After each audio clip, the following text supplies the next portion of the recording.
The snow came down slow and heavy that night, the kind that don't melt when it touches you. It just sits on your skin and reminds you that you are cold. The truck's stoplights buzzed orange against the dark. Diesel engines growled in the lot, and in the middle of all that noise, a woman stood still, 8 months pregnant, holding her belly with both hands. Her name was Imani, and she was not crying. She wanted to. The cold was working its way through her thin coat, into her bones, down to the child she carried. Her feet had gone numb in her shoes an hour ago, but she had learned a long time ago that tears do not warm you, and they do not move hard men, so she saved them. She just stood there, breathing slow white clouds rolling out of her mouth into the dark. The door of the family pickup swung open hard. A man stepped out into the snow, his coat thick, his face twisted with something that looked like anger but smelled like shame. His name was Marcus. He had loved this woman once, or at least he had told himself he did. He reached into the back seat and grabbed her bag. One bag. That was all her life with him had come down to, and he threw it. It hit the wet ground and slid through the slush, and her clothes spilled halfway out into the snow. "You're dead weight, Imani," he said. His voice was loud enough for the whole lot to hear. "You hear me? Dead weight. I am out here breaking my back trying to save this family business, and you just sit there, embarrassing me, embarrassing my name." She looked at him. She did not raise her voice. She never did. Behind Marcus, an older man stepped out of the depot office. His name was Clarence, Marcus's father. He had a face carved out of old wood, hard and dry, the kind of face that had never once said sorry. He looked at Imani standing in the snow, with her belly round and full, and he did the cruelest thing a man could do. He nodded, just a slow nod, like he was agreeing with something, like throwing a pregnant woman into the snow was a good and proper thing. "Boy was right about you," Clarence said. "A stray. Marcus should have never picked you up off the street. We don't put strays in this family." And then came the third knife, the deepest one. A younger woman stepped out behind Clarence, wrapped in a fur-collared coat, sharp heels clicking on the wet concrete. Her name was Bria.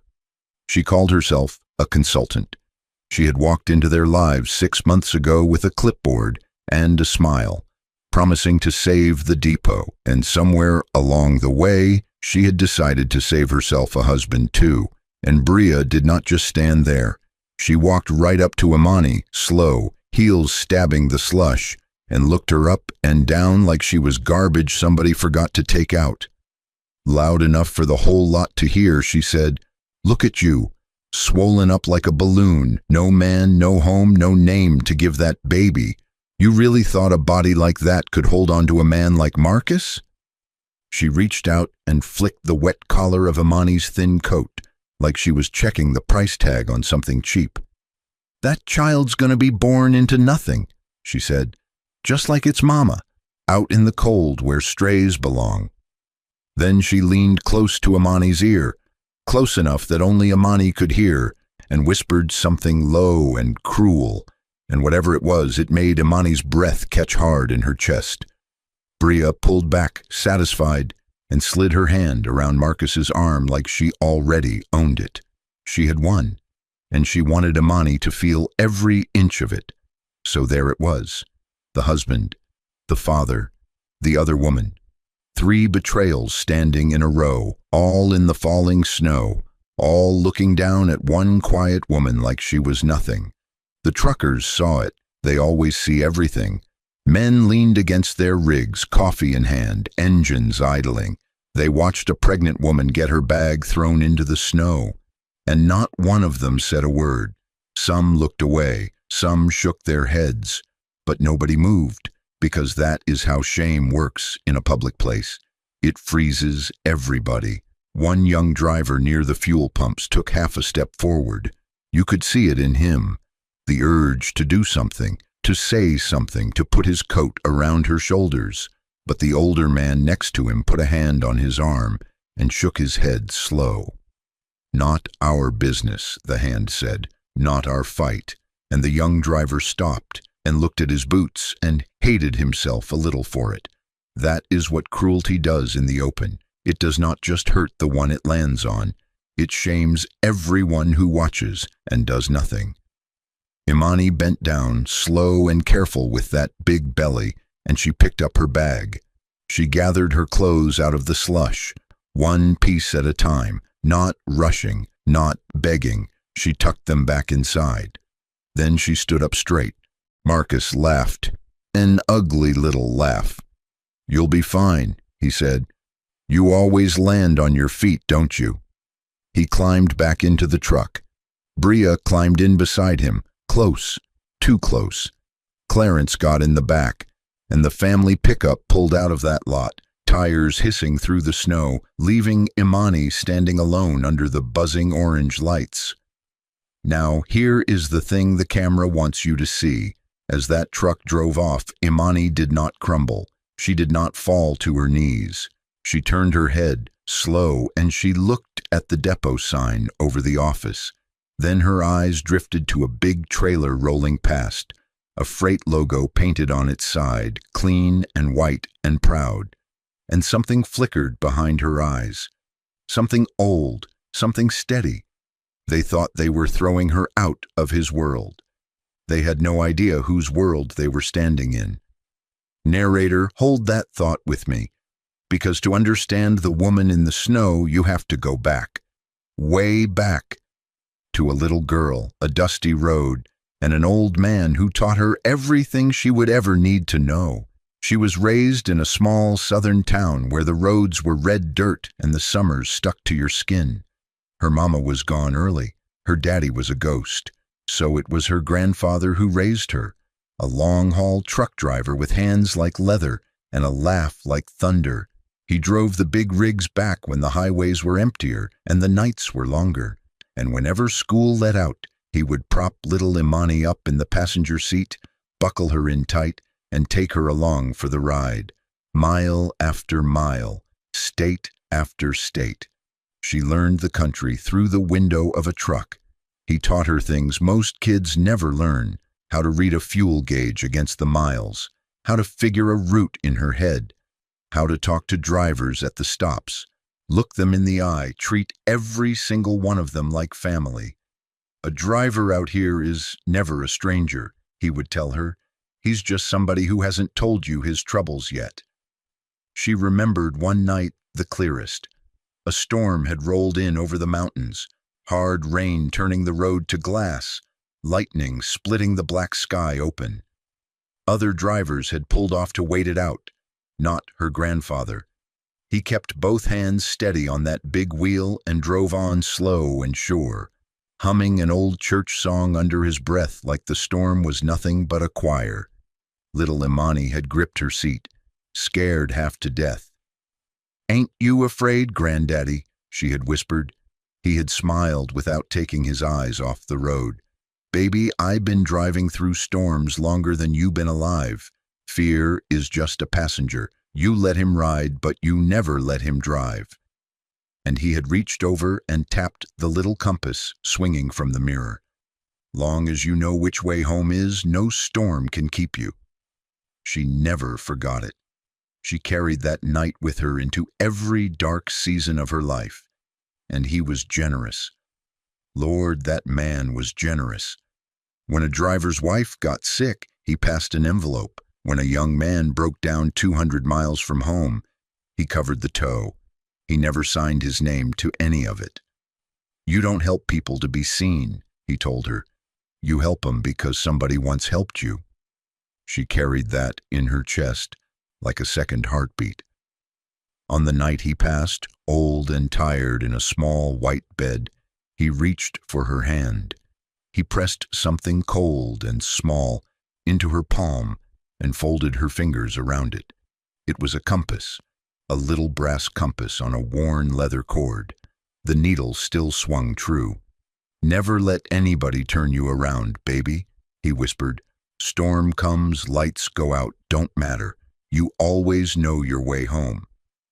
Those were the last words he ever gave her, and from that day on, she wore that brass compass around her neck, tucked under her shirt, close to her skin.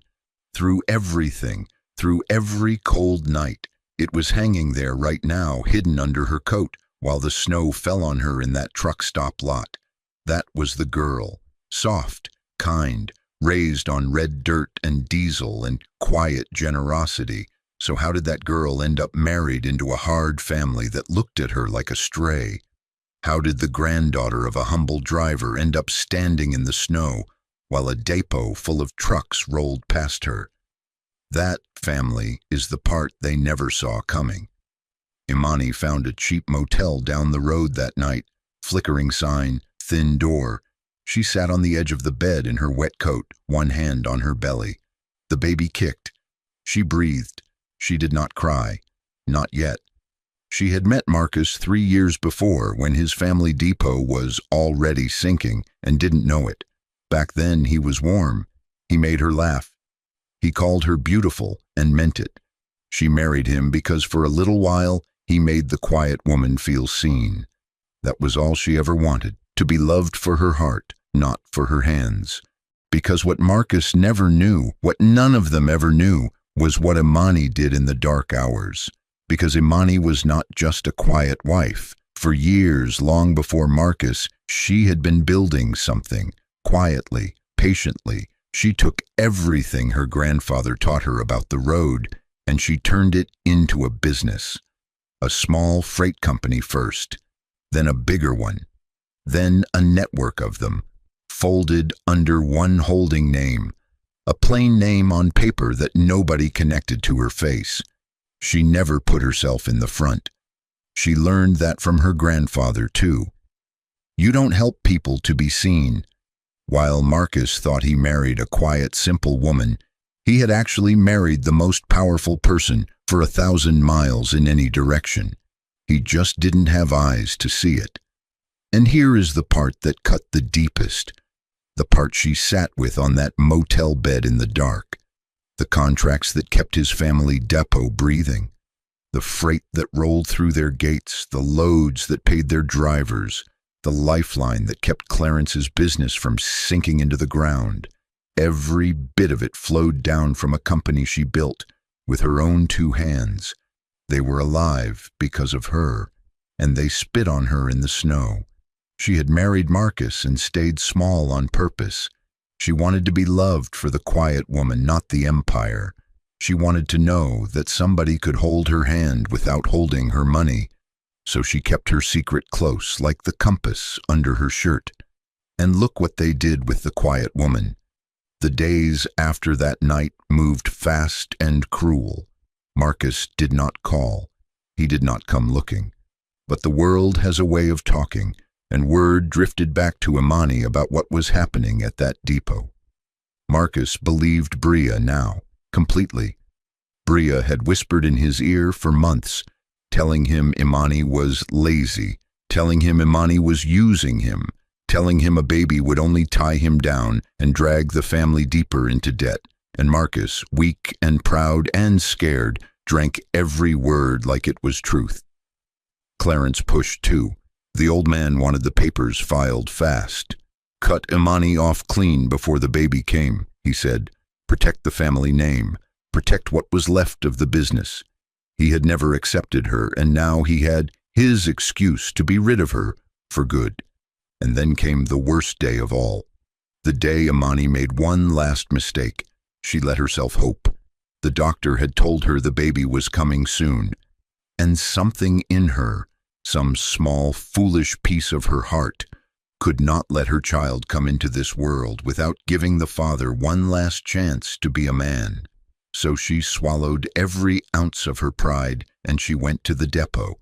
In the daylight, in front of everybody, she walked in slow, both hands under her belly, into a yard full of drivers and neighbors gathered for one of Bria's little meet and greets.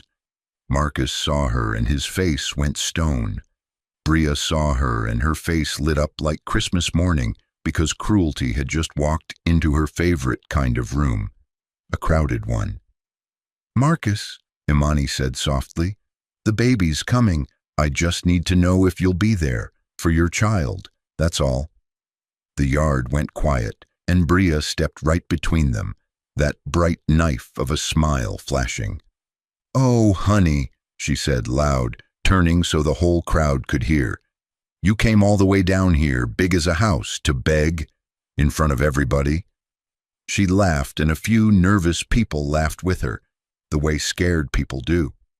"Marcus doesn't want that baby. He doesn't want you. Look at you. No ring, no home, showing up at his job like a strayed dog, scratching at the gate." She tilted her head. "Whose child even is that anyway? You sure you know?" The crowd gasped. Imani's face burned. She turned to Marcus, waiting, praying for one word, just one. A man could say one word, and Marcus looked at his wife, the mother of his unborn child, standing there humiliated in front of his whole world, and he said, cold and flat, "You heard her. Go home, Imani, wherever that is." Then he turned his back on her, right there, in front of everyone. He turned his back and walked into the office, and the door shut behind him. Imani stood alone in the middle of that yard, every eye on her, the laughter still hanging in the air. She did not scream, she did not fall.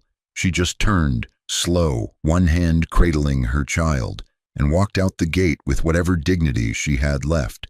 Some pain does not make a sound. It just sits in your chest and changes the shape of you forever. And Bria was playing the longest game of all. She had walked into that depot as a so-called logistics expert, and she had dangled one shining promise in front of Clarence and Marcus. A new contract, a big one, the kind of deal that could pull the whole sinking business back up to the surface. She told them she had connections. She told them she could land it, and the desperate men believed her, because desperate men believe anything that sounds like rescue. So Bria flattered Clarence. She charmed the partners. She pulled Marcus closer and closer, isolating him from anybody who might tell him the truth. She made herself the center of everything, the savior, the new woman. But here is what Bria did not know. One quiet evening, in that thin-walled motel room, Imani's phone buzzed. It was a man named Theo, the manager who ran the daily business of her holding company, one of the very few people on this earth who knew who she really was. "Ma'am," Theo said carefully, "I need to flag something. There's a depot chasing a major contract through one of our regional partners. Small family operation, the name on the file." He paused. "It's your husband's family, and there's a consultant pushing the deal. Goes by Bria." Imani closed her eyes. The deal that Bria was chasing so hard, the contract Marcus and Clarence were begging the heavens for, the lifeline they thought would save them all. It belonged to her. It flowed from her company. The fortune they were down on their knees praying to receive was sitting in the hands of the very woman they had thrown into the snow. She could have stopped it with one word, one signature. She could have crushed them that very night. She didn't. Not yet. She sat there on the bed in the dark, and for the first time since the snow, the tears finally came. But understand me, she was not crying over money. She had money. She was crying over love. She was crying because she had given a man her quiet heart, asked for nothing but kindness in return, and he had thrown her bag into the slush and laughed. She held the compass in her fist and she wept. And slowly the weeping turned into something worse than tears. It turned into numb.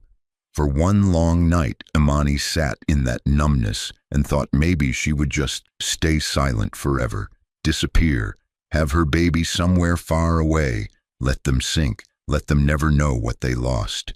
Silence had always been her armor. Maybe she would just wear it to the grave. But then the baby kicked, a strong kick, right against her palm, right where the compass pressed into her belly, like a knock on a door, like somebody saying, "Wake up." And Imani opened her eyes in the dark. Grief had carried her far enough. The compass still pointed home. And home, it turned out, was a room full of people who owed her everything and didn't even know her name. She got up off that bed and walked to the cracked mirror on the wall. She looked at herself a long time. The tired eyes, the round belly, the worn coat she had worn out of the snow, and she pulled the brass compass out from under her shirt and held it up in the dim light, watched the needle settle, slow and certain, the way it always did. Her grandfather's voice came back to her, soft as a hand on her shoulder. Fear is just a passenger. You never let him drive. She wiped her face. She stood up straight, and the numb woman became something else, something quiet and steady and unstoppable. She picked up the phone and called Theo back. "Don't stop the deal," she said. "Let it go all the way to signing. Let them gather. Let them celebrate." Her voice was calm as still water. "I'll be there myself." The day of the signing came bright and cold. The depot had cleaned itself up for the occasion. Somebody had swept the lot. Somebody had hung a banner. Folding chairs sat in rows inside the big garage bay, and the partners had driven in from the region, important men in good coats. Drivers gathered along the walls, curious, hopeful. This was the day the family business got saved. Everybody could feel it. Clarence stood at the front in his Sunday best, chest puffed out, finally proud. Marcus stood beside him in a new jacket, grinning, shaking hands, soaking up the moment like he had earned it. And Bria, the architect of it all, stood at Marcus's side in a sharp red dress, basking. She had landed the deal. She had saved them. She was the new woman of the house and the hero of the hour, all at once. The smile on her face could have lit the whole lot. The contract sat on a table at the front, thick and official, waiting for signatures. The regional partners made their small talk. The escort team that handled the holding company's paperwork was due any minute to verify everything before the signing. And in the back, near the open bay door, a woman in a plain, worn coat slipped quietly inside and stood against the wall. Nobody noticed her at first, just another body in the crowd. Her hand rested on her belly. Under her coat, against her skin, a brass compass hung warm and steady. But Bria noticed. Bria always noticed Imani. Her smile curdled the second she saw that worn coat, and she could not help herself, not in front of all these important men. She raised her voice across the whole room and pointed. "Are you serious right now?" Bria called out, sharp and ugly. "Who let this beggar in here? Somebody get her out. This is a private event for real business people, not for strays looking for a handout." She laughed and looked around at the partners, expecting them to laugh with her. "Look at her. 8 months gone and crashing a signing party. Have some shame, sweetheart. Walk yourself out before security walks you out." The room shifted, uncomfortable. A few people looked away. Imani did not move. She did not answer. She just stood there, calm as still water, both hands on her belly, and let Bria dig the hole one more shovel deeper. That was the exact moment the escort arrived. An old long-haul driver led them in, a man with silver in his beard and 40 years of road in his eyes. His name was Moses, though most folks out on the highway just called him Big Roy. He had driven 1,000 routes for the holding company. He had cashed 1,000 of its checks. And once, years back, at a rest stop in the rain, a quiet young woman had covered the cost of his daughter's medicine when his rig broke down, and never once told him her name. But he never forgot a face. A driver never does. Moses walked in with the paperwork. He scanned the room out of old habit, the way roadmen do, and his eyes drifted to the back wall, to the quiet woman in the worn coat. He froze. The papers slipped clean out of his hands and scattered across the floor. And then the old driver did not whisper. He shouted. He ripped the cap off his head and pointed straight across that crowded room. and his voice boomed off the metal walls loud enough to stop every heart in the building. "That's her! Lord God, that's her!" He said the name then, the name printed at the top of every freight manifest in that depot, the name on the holding company, the silent owner none of them had ever met, the signature behind every load and every paycheck in the room. He roared it out so the whole place heard it. "That's the owner. That's the woman who owns all of this, the fleet, the freight, every truck that rolls through these gates.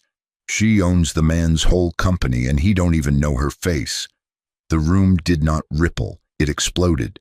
A regional partner shot to his feet so fast his chair crashed backward to the floor.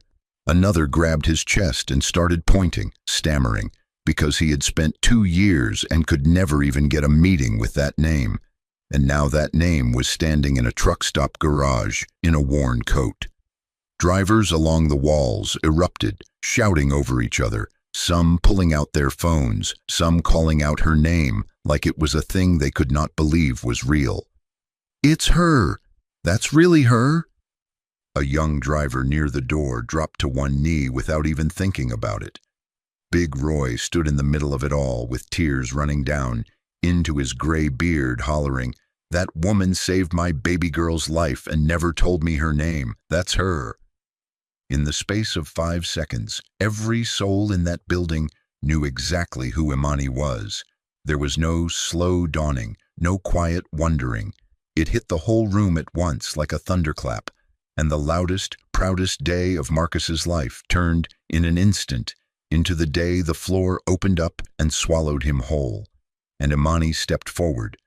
The crowd did not know whether to part or to bow, so they did a little of both, shuffling back, clearing a path without meaning to.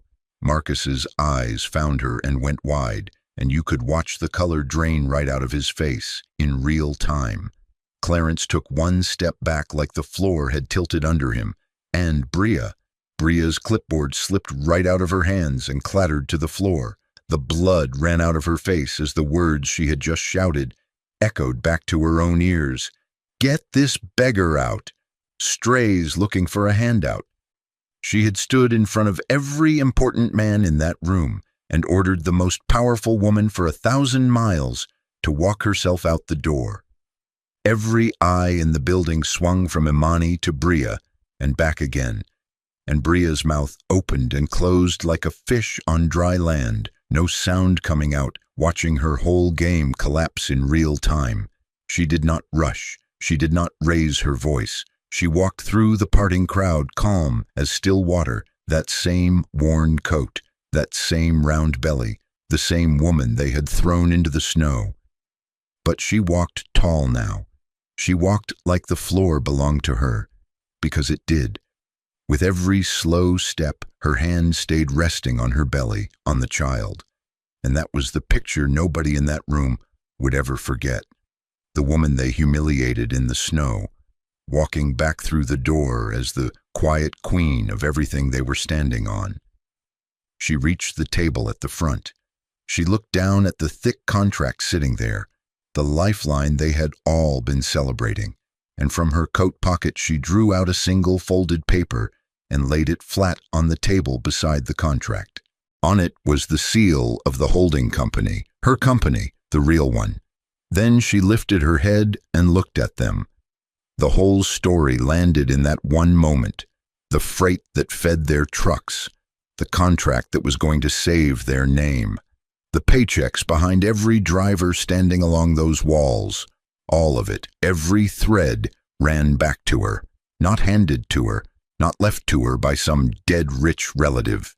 Built with her own 2 hands, from a poor girl in the cab of an old man's rig to the woman who quietly owned the very road they all lived on. Marcus stared at her. His grin was gone. His face had gone gray, like a man watching the floor disappear from under his feet. "This," he stammered. He pointed a shaking finger at the contract. "This deal. Do you have any idea what it's worth? What it could have done for us? You can't just—" Imani looked at him, and when she spoke, her voice was soft, almost gentle, which made it worse. "That deal," she said quietly, "is smaller than what I give away in a single year to drivers' families who never learn my name. You were on your knees begging for a crumb." She let that sit. "And you threw the whole table into the snow." You could have heard a snowflake land in that room. Clarence's mouth worked, but nothing came out. The hard old man, the one who had nodded while she shivered, the one who called her a stray, stood there with no words left in him. Bria's smile had collapsed into something small and frightened, her eyes darting toward the door, and Marcus, poor weak Marcus, looked like a man drowning in plain air. Imani did not gloat. That was not who her grandfather raised. She just held Marcus in her calm gaze, one hand resting on the child they had made together, and she gave him the truth, slow and final. "You didn't lose a wife in the snow that night, Marcus," she said. "You lost the only door that was ever going to open for you." She turned then to Clarence, the hard old man who had nodded while she froze. She did not raise her voice for him, either. "You called me a stray," she said softly, "but I fed your trucks for 3 years and you never once knew my name. A stray. You should have looked closer at the hand that was feeding you." Clarence's jaw trembled, but pride had taken his voice and would not give it back. And last she looked at Bria, who was already easing toward the door. Imani did not even waste anger on her. "You came here chasing a fortune," she said. "Go on and chase it. You'll find there was never anything here for you to take. There never is, for women like you." Bria's face went hot and small, and she said nothing at all. Then Imani turned to the room, to all those watching faces, and the door began to close on all 3 of them. The reckoning did not come with shouting. It came quiet, like the snow. Within days, word went out from the holding company. The contract was withdrawn from the family depot, not out of cruelty, out of clarity. A company does not pour its lifeblood into the hands of men who throw pregnant women into the cold. The deal that was supposed to save Clarence's business simply vanished, like it had never been real, because the woman who owned it had finally opened her eyes. The depot could not survive without it. Everybody had known the business was sinking. The contract had been the rope. Now the rope was gone. Bills came due that could not be paid. Trucks sat idle. The drivers who had honest mouths to feed started looking elsewhere. The family name that Clarence had spent his whole life protecting began to crack and crumble in the very community he had tried to impress. Bria left first. Of course she did. The morning the deal died, she packed her sharp dresses and her clipboard, and she was gone before noon. There was no contract to ride anymore, no money to chase, no status to wear. It came out later that she had been working an angle the whole time, lining her own pockets, ready to jump the second the ship started to sink. Marcus had traded a real woman, a quiet, faithful heart, for a shadow that vanished the moment the lights went out. He stood in the empty depot and finally understood what he had done. Clarence took it hardest in his pride. The old man was too stubborn to ever say sorry, too hard to ever bend. He watched the gates of the depot his own father had built get chained shut. He watched the community he had always looked down on whisper about how he had treated the woman who could have saved them all. He had spent his whole life trying to look like a big man. In the end, everyone saw exactly how small he had chosen to be. And Marcus. Marcus wandered through the empty garage at night, his footsteps echoing where the trucks used to rumble. He thought about the woman who used to sit quiet at his table, asking for nothing but a kind word. He remembered the snow falling on her belly. He remembered laughing. And now there was no laughter left in him anywhere, only the cold sound of his own boots on an empty floor. He had held the whole world in his hands and called it dead weight, and he had thrown it away in a parking lot to impress a woman who never loved him.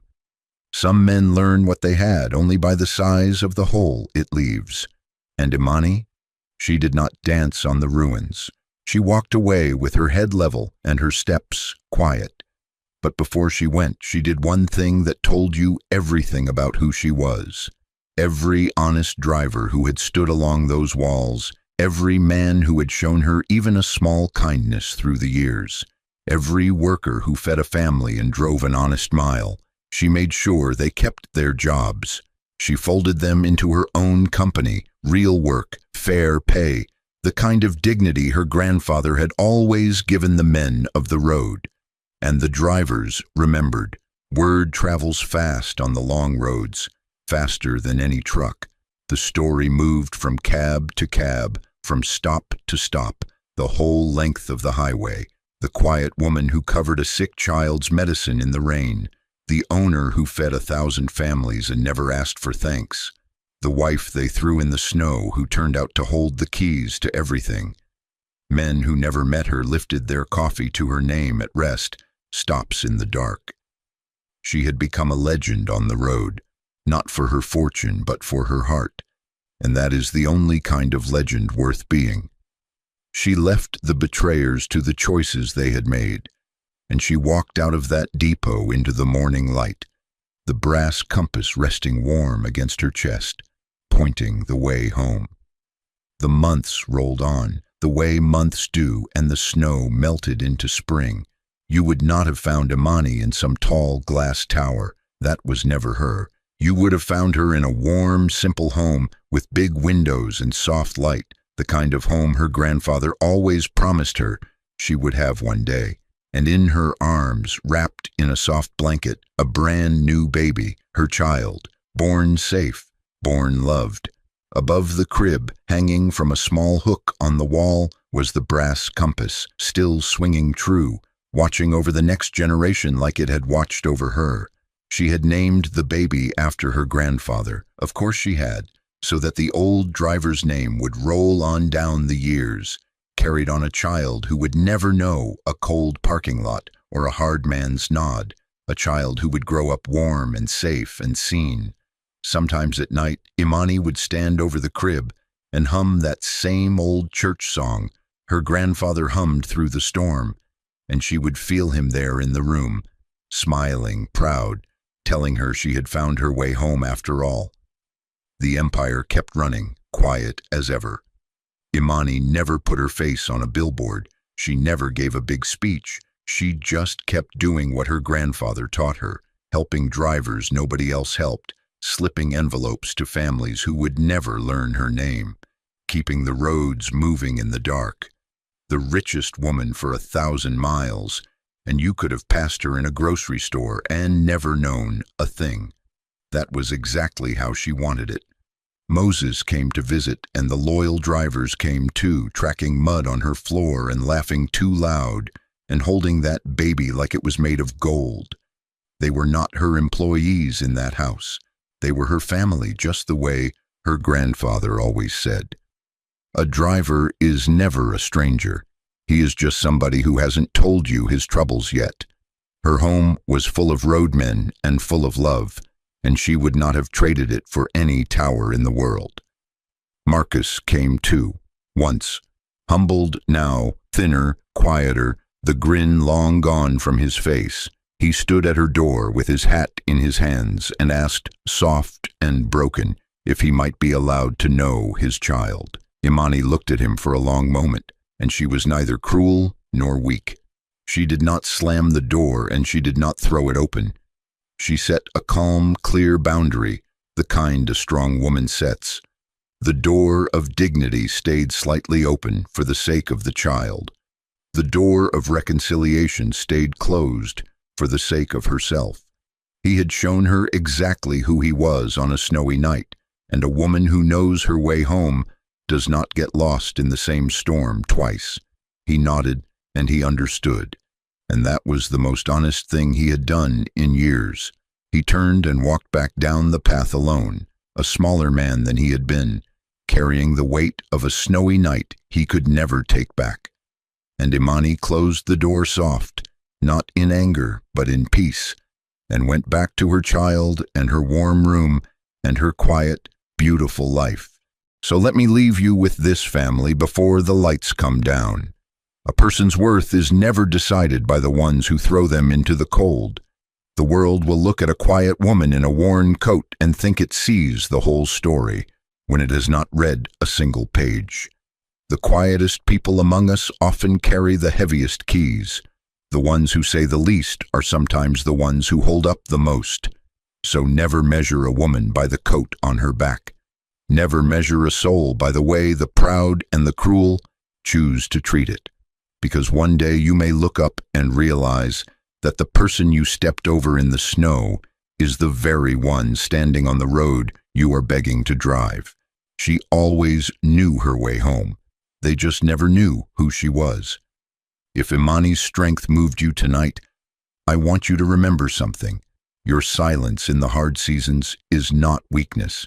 It is a compass quietly pointing you home, even when the lights go out and the snow comes down. Like this story, if it touched your heart, share it with somebody who needs to hear it tonight. And subscribe for more journeys where the overlooked rise, the proud fall, and the truth always finds its way back. Drive safe out there, family. We'll see you on the next road.